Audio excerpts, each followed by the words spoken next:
ایک زمانے میں ایک عظیم بادشاہ سلطان شمس الدین کی سلطنت تھی۔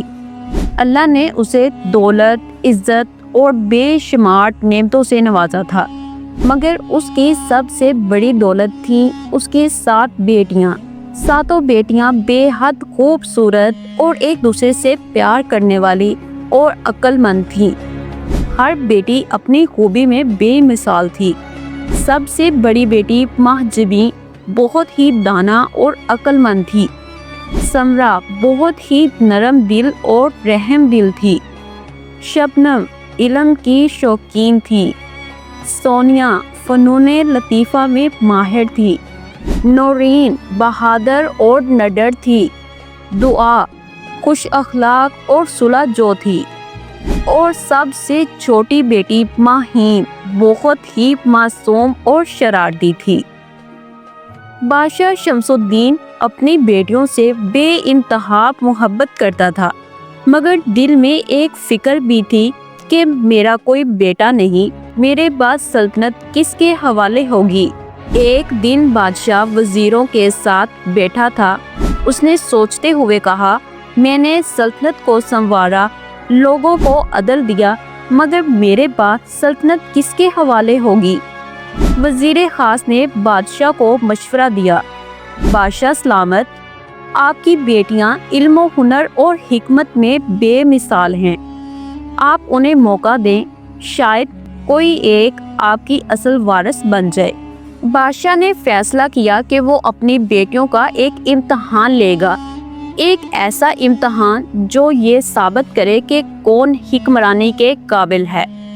بادشاہ نے سب بیٹیوں کو بلایا اور ہر ایک کو ایک ایک سونے کا سکہ دیا اور 1 سال کا وقت دیا۔ بادشاہ نے کہا، بیٹیوں، میں آپ سب کو ایک ایک سونے کا سکہ دے رہا ہوں۔ 1 سال بعد تمہیں دکھانا ہوگا کہ تم سب نے اس ایک سکے سے کیا حاصل کیا۔ جو سب سے زیادہ فہم و فراست دکھائے گی وہی میری وارث ہوگی۔ سب سے بڑی بیٹی مہجبیں نے سونے کے سکے کو فروخت کیا اور زمین خرید لی۔ زمین پر کھیتی باڑی کر کے 1 سال میں کافی سونے کے سکے جمع کر لیے۔ سمرا نے سونے کے سکے کو فروخت کر کے دوائیاں خریدیں اور غریب مریضوں میں تقسیم کر دیں، جس سے غریب عوام کی صحت بحال ہوئی اور وہ تندرست ہو کر روزگار کمانے لگے۔ شبنم نے سونے کے سکے سے کتابیں خریدیں اور ایک لائبریری قائم کی، جہاں ہر انسان مفت میں کتابوں کا مطالعہ کر سکتا تھا۔ سونیا نے سونے کا سکہ فروخت کر کے سلائی مشینیں خرید لیں اور غریب خواتین کو روزگار مہیا کیا۔ نورین نے سونے کا سکہ فروخت کیا اور حفاظت کے اوزار خرید لیے، جس کے ذریعے سے اس نے عورتوں کو اپنی حفاظت کرنے کے طریقے سکھائے۔ دعا جو کہ خوش اخلاق اور صلح جو تھی، اس نے سونے کا سکہ فروخت کر کے رقم حاصل کی۔ جن قبیلوں میں لڑائی جھگڑا ہوتا وہ ان قبیلوں کے درمیان صلح کرواتی۔ جس قبیلے کا نقصان ہوا ہوتا وہ اپنی طرف سے رقم ادا کر کے اس کا نقصان پورا کرتی۔ سب سے چھوٹی ماہین جو کہ بہت ہی معصوم اور شرارتی تھی، اس نے سونے کا سکہ فروخت کر کے اس رقم سے رنگین کھلونے خرید کر یتیم بچوں میں تقسیم کر کے ان بچوں کے چہروں پر مسکراہٹیں بکھیر دیں۔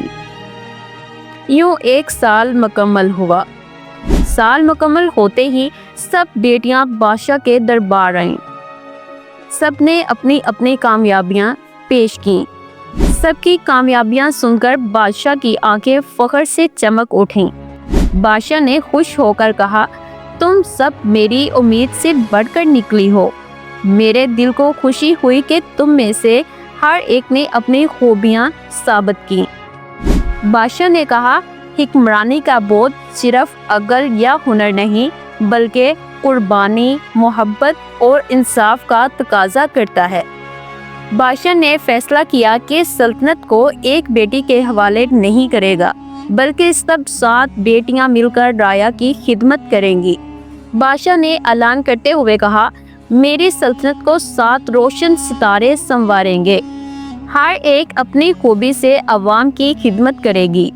محبت، علم، انصاف، بہادری، صلح، رحم اور خوشی کا سنگم بنے گا ہمارا ملک۔ یوں پہلی بار ایک سلطنت میں 7 شہزادیاں حکومت کرنے لگیں اور ان کے دور میں عدل، خوشحالی اور محبت کی ایسی مثال قائم ہوئی جو تاریخ کے اوراق میں سنہرے الفاظ سے لکھی گئی۔